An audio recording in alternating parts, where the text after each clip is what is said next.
Olá, gente. Então, hoje nós vamos falar sobre a evolução dos monitores. O grupo é formado por Balduino e Rufino. Então, fica ligado para saber mais um pouco sobre como surgiram e como foram evoluindo os monitores que a gente usa até hoje. Bom, antes da Stella, a trajetória desses componentes tão importante começa antes mesmo deles existirem. Modelos jurássicos de computadores utilizavam um jeito bem diferente de exibir conteúdo para você sem uma tela para isso. Com eles, eram usados especialmente para cálculos matemáticos complexos. A configuração era demorada e tinha que ser precisa, já que não tinha um display para conferir as fórmulas e o resultado era impresso em papel mesmo, ou gravado em cartões perfurados lidos por uma máquina.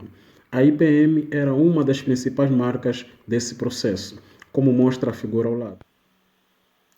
Foi precisamente em 1922, com a comercialização da CRT, sigla para tubos de raios catódicos.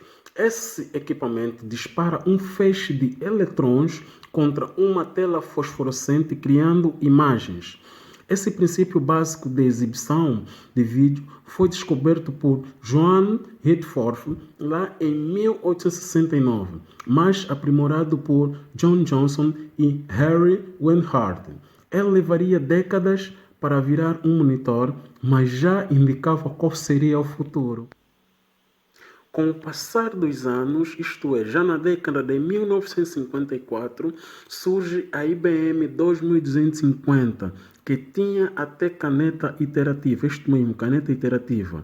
Ele tinha um display de gráficos vetoriais de 1024 por 1024 e gravava o desenho das linhas na memória do computador. No final da década de 1970, foi lançado os monitores de fósforo verde. Eram os monitores de computadores monocromáticos do tipo CRT que utilizavam uma tela de fósforo verde. Estes monitores são chamados de monitores de fósforo verde porque a única cor que eles apresentavam era apenas o verde, como mostra ao lado. Bom, até aqui havíamos visto apenas telas pretas e brancas, né? E que em 1981 a IBM surgiu com a primeira tela colorida, a que se chamou de CGA, do inglês Color Graphic Adapter, e que em português significa adaptador gráfico de cor.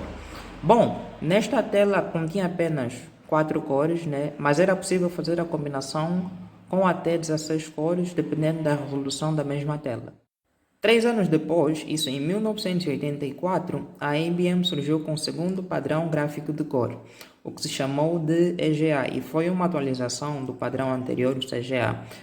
Nesse novo padrão, continha melhorias como o número de cores, que passou a ser de 16 para 64, e também a resolução máxima, que passou a ser de 640 a 350 pixels. Pouco mais de uma década, isso em 1997, surgiram os ecrãs de cristais líquidos, que eram mais finos. E com o surgimento desse tipo de ecrãs, surgiu o modelo SVGA. E que nesse modelo SVGA teve melhorias como a resolução do ecrã, que passou a ser de 2048 por 1536 pixels. Então, nos dias atuais, com a grande evolução da tecnologia, os ecrãs do tipo LCD tiveram um grande avanço, que permitiu chegar à chamada resolução 8K, que é uma resolução super real e de qualidade máxima que nós podemos encontrar nos dias de hoje.